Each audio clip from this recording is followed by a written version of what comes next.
അങ്ങനെ നത്തിങ്ങിന്റെ ഏറ്റവും വില കുറഞ്ഞ ഫോൺ ഇറങ്ങി നത്തിങ് 3A ലൈറ്റ്. 20,000 രൂപ പ്രൈസ് റേഞ്ചിൽ വരുന്ന ഈ ഫോണിൽ എന്തൊക്കെ ഉണ്ട് ഇല്ല എന്നുള്ളത് നമുക്ക് നോക്കാം. ഇതിലും ലൈറ്റ് കത്തും, പക്ഷേ ഇച്ചിരിയെ കത്തും. ഇതുപോലെ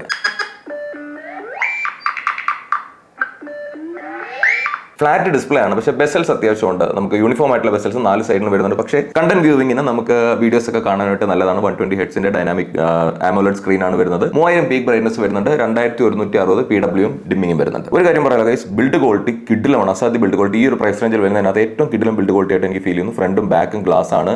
IP54 റേറ്റിംഗ് വരുന്നുണ്ട്. നല്ല സോളിഡ് ബിൽഡ് ആണ്, സ്ട്രോങ് ഫോൺ. ക്യാമറയിലേക്ക് പോകുമ്പോഴത്തേക്ക് ഇങ്ങനെ അസിമെട്രിക് ആയിട്ട് അലൈൻ ചെയ്തിരിക്കുന്ന ക്യാമറ. മെയിൻ ക്യാമറ 50 മെഗാ പിക്സലിന്റെ ക്യാമറയാണ്, വിച്ച് ഈസ് ഡീസെന്റ്. പക്ഷേ അൾട്രാ വൈഡ് ആംഗിൾ ക്യാമറയും മാക്രോ ക്യാമറയും പൊട്ടയാണ്. 8 MB ultra wide camera, 2 MB macro camera, 16 mega പിക്സലിൽ സെൽഫി ക്യാമറയും വരുന്നുണ്ട്. പിന്നെ കുറച്ച് ഇൻബിൽറ്റ് ഫിൽറ്റേഴ്സും കാര്യങ്ങളും അങ്ങനെ പരിപാടികളൊക്കെ ഉണ്ട്. കുറച്ച് ഫോട്ടോസ് ഞാൻ ആഡ് ചെയ്തിട്ടുണ്ട്. ഇതൊക്കെയാണ്. ഇനി ചിപ്പിലേക്ക് പോകുമ്പോഴത്തേക്ക് ഡിമെൻസിറ്റിയുടെ 7300 പ്രോ ചിപ്പാണ് ഇരിക്കുന്നത്. പക്ഷേ ഞാനൊരു കാര്യം പറയട്ടെ, OS എക്സ്പീരിയൻസ് ഈ പ്രൈസ് റേഞ്ചിൽ വരുന്ന ഫോണിനകത്ത് ഏറ്റവും ബെസ്റ്റ് OS എക്സ്പീരിയൻസ് ആണ്. നമുക്ക് ബ്ലോട്ടേഴ്സ് ഒന്നും വരുന്നതേ ഇല്ല. ഫേസ്ബുക്കിന്റെയും ഇൻസ്റ്റാഗ്രാമിന്റെ ആയിട്ടാണ് എനിക്ക് ആകെയുള്ള ഒരു ബ്ലോട്ടർ ആയിട്ട് തോന്നുന്നത്. പക്ഷേ നല്ല സ്മൂത്ത് ആയിട്ട് കിഡിലും യൂസർ എക്സ്പീരിയൻസ് ആണ്. പക്ഷേ ഒരു നെഗറ്റീവ് ആയിട്ട് എനിക്ക് തോന്നിയെന്ന് വെച്ചാൽ Android 15 ബേസ്ഡ് നത്തിങ് 3.5 OS ആണ് ഇതിനകത്ത് വരുന്നത്. നല്ല സ്മൂത്ത് ആയിട്ട് ഓടുന്നുണ്ട്. ലാഗോ കാര്യങ്ങളോ ഒന്നും ഫീൽ ചെയ്തിട്ടില്ല. 3 വർഷത്തെ ആൻഡ്രോയിഡ് അപ്ഡേറ്റും 6 വർഷത്തെ സെക്യൂരിറ്റി അപ്ഡേറ്റും പറയുന്നുണ്ട്. 5000 mAh ബാറ്ററി വരുന്നുണ്ട്. ബോക്സിൽ പക്ഷേ അഡാപ്റ്റർ ഇല്ല. നമുക്ക് ഇതൊരു ട്രാൻസ്പെറന്റ് കേസും സിം ചെക്കിംഗ് ടൂളും കേബിൾ മാത്രമേ വരുന്നുള്ളൂ. 31 വാട്ട്സിന്റെ ചാർജിംഗ് സപ്പോർട്ട് ചെയ്യും. അപ്പോൾ ഈ ഫോണിന് ആർക്കൊക്കെ എന്ന് ചോദിച്ചാൽ 20,000 രൂപ ബഡ്ജറ്റിൽ ഫോൺ എടുക്കാൻ ഉദ്ദേശിക്കുന്നവർക്ക് വേണമെങ്കിൽ കൺസിഡർ ചെയ്യാവുന്ന ഒരു ഫോണാണ്. പക്ഷേ ഇതിനൊക്കെ ബെറ്റർ ഫോൺ ഉണ്ടോ എന്ന് ചോദിച്ചാൽ ഉണ്ട് ഈ പ്രൈസ് റേഞ്ചിൽ. നത്തിങ്ങിന് ഈ ഒരു ബഡ്ജറ്റ് റേഞ്ചിലേക്ക്, അതായത് ഈ ഒരു ലോ എൻഡ് ബഡ്ജറ്റിലേക്ക് ഉള്ള ഒരു ഫോണും കൂടെ നത്തിങ്ങിന് ആയിട്ടുണ്ട്. എനിക്കിതിൽ നിന്ന് കിട്ടിയ ഒരു ഫീൽ എന്താണെന്ന് വെച്ചാൽ ഈ ഒരു പ്രൈസ് സെഗ്മെന്റിൽ നല്ല സോളിഡ് ബിൽഡ് ക്വാളിറ്റി ഉള്ള, നല്ല യൂസർ എക്സ്പീരിയൻസ് കിട്ടുന്ന,